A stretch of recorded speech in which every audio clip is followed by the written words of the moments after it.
Disculpen la demora, ¿eh? Lo que pasa es que soy muy popular, tengo que saludar a todo el mundo. Bueno, les quiero contar algo.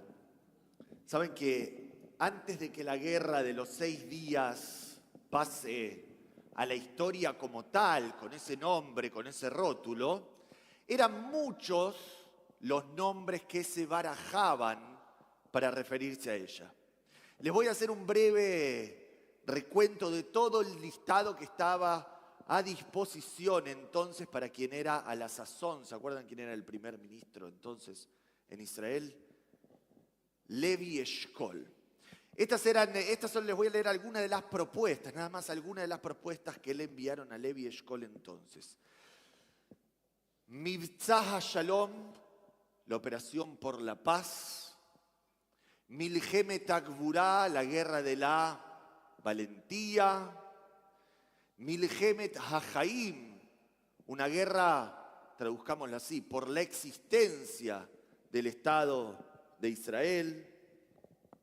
Milhemet Yerushalayim, la guerra de Jerusalén, entre muchas otras opciones, hasta que un buen día se decidió aceptar la propuesta de un tal, a ver si les suena, Yitzhak Rabin, que era para entonces un joven comandante de las fuerzas de defensa de Israel y que por sus proezas en la guerra propuso el nombre Milhemet Sheshet Hayamim, y este nombre, la guerra de los 6 días, fue entonces aceptado.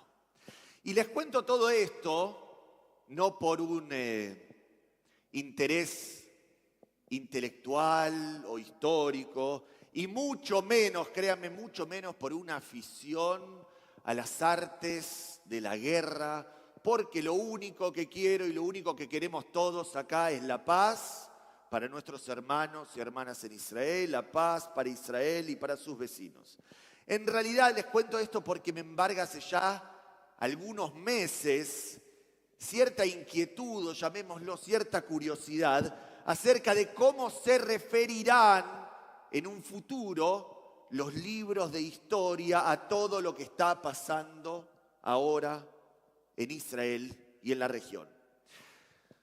Al margen de las nomenclaturas oficiales, en la jerga cotidiana mucho hablábamos, digo hablábamos porque era lo que decíamos antes de la última escalada, mucho hablábamos de la guerra en Gaza.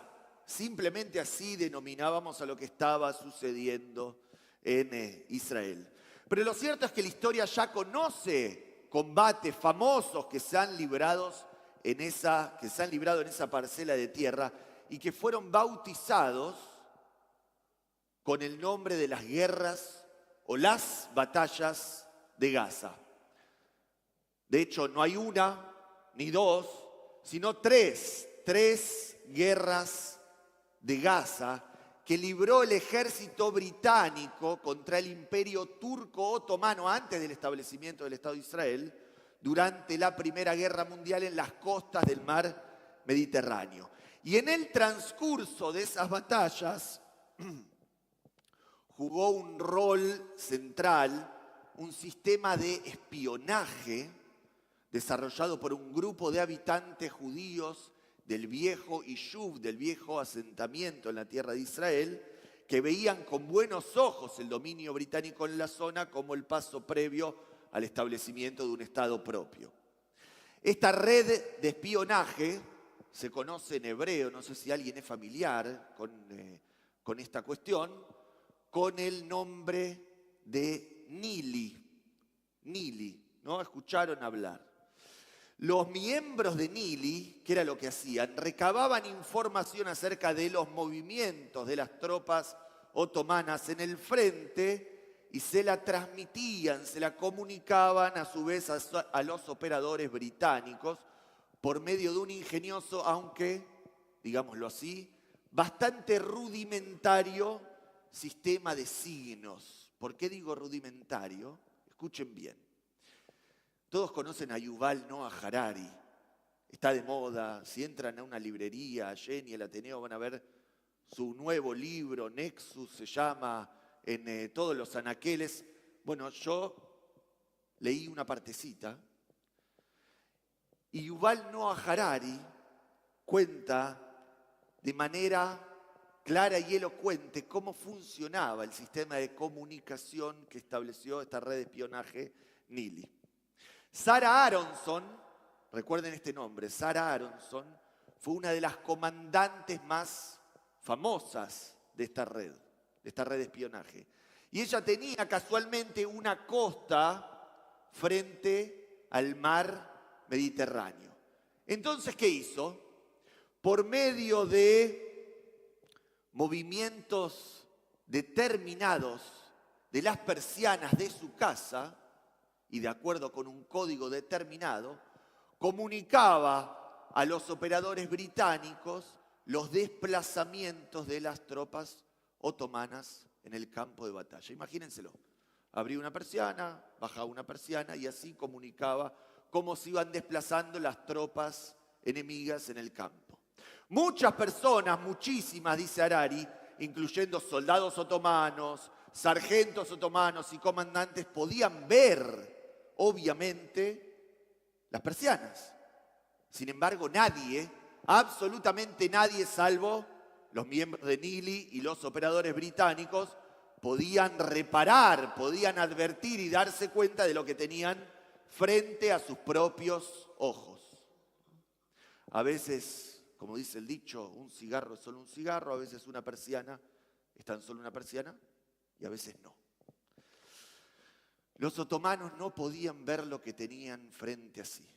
Y díganme si no es esta una tarea ardua, laboriosa, ser capaces de ver lo que tenemos frente a nuestros ojos, lo que damos por sentado día a día y que nos resulta una obviedad.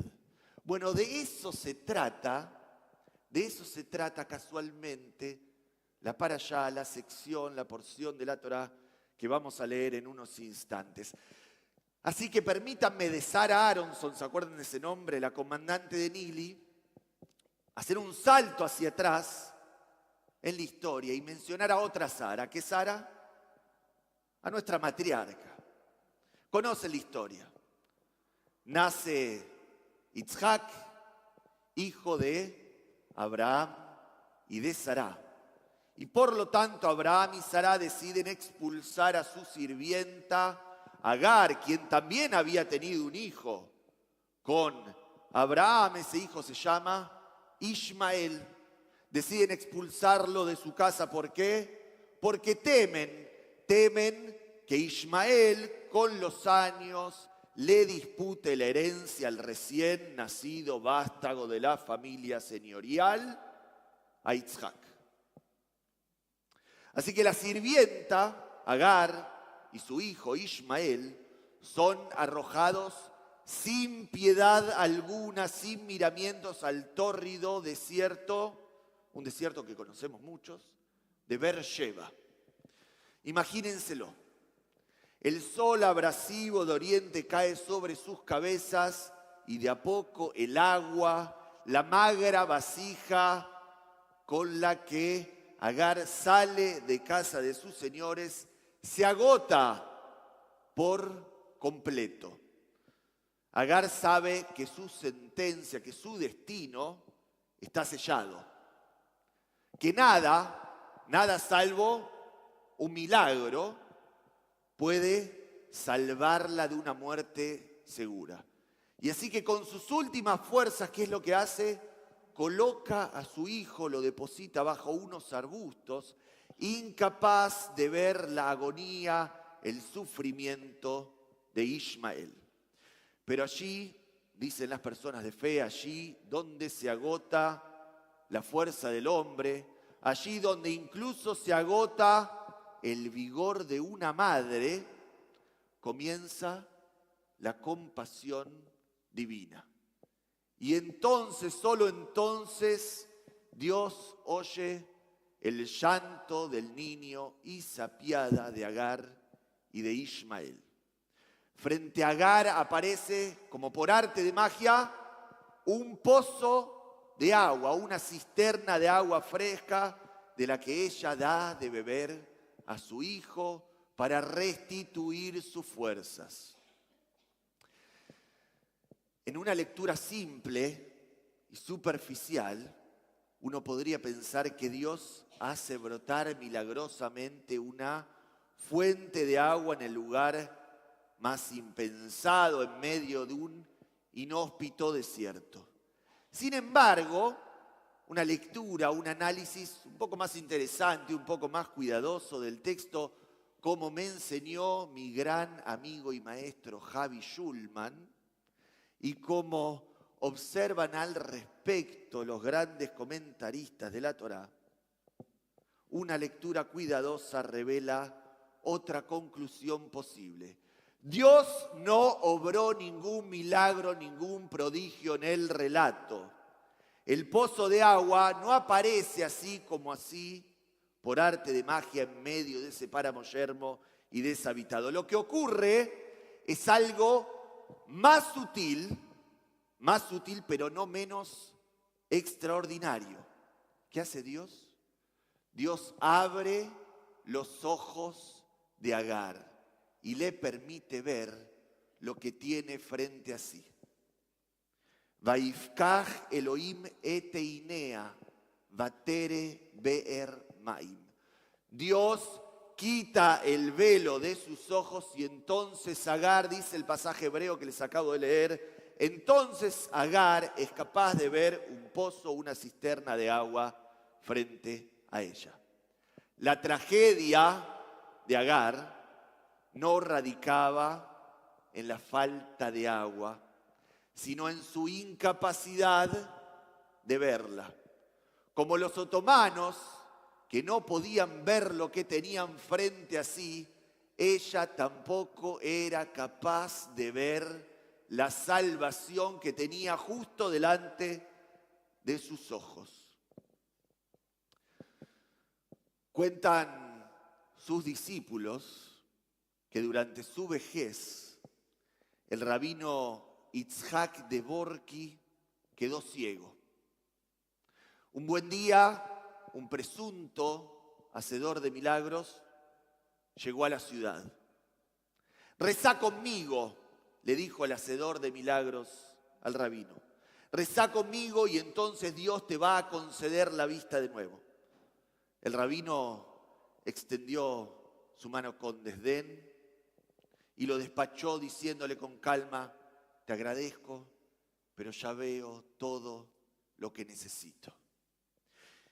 Y quizás lo que estuvimos buscando en el transcurso de este último año estaba frente a nuestros ojos y no tuvimos como Agar la capacidad de verlo. Quizás no nos atrevimos a verlo. Quizás nos resulta más cómodo observar la realidad a través de los lentes de la falta, de la carencia, de la queja, del abatimiento. Quizás esta sea la plegaria, la que decimos todas las mañanas, que tengamos que pronunciar con especial devoción este año que comienza. Baruch atah Adonai pokeach ivrim. Dios nuestro, te pedimos que instiles en nosotros la sabiduría para dejar de ver la parcela de enfrente y comenzar a ver con nuestros propios ojos todo lo que tenemos delante nuestro. Shana Tová Umetuká. Vamos a dar comienzo a la lectura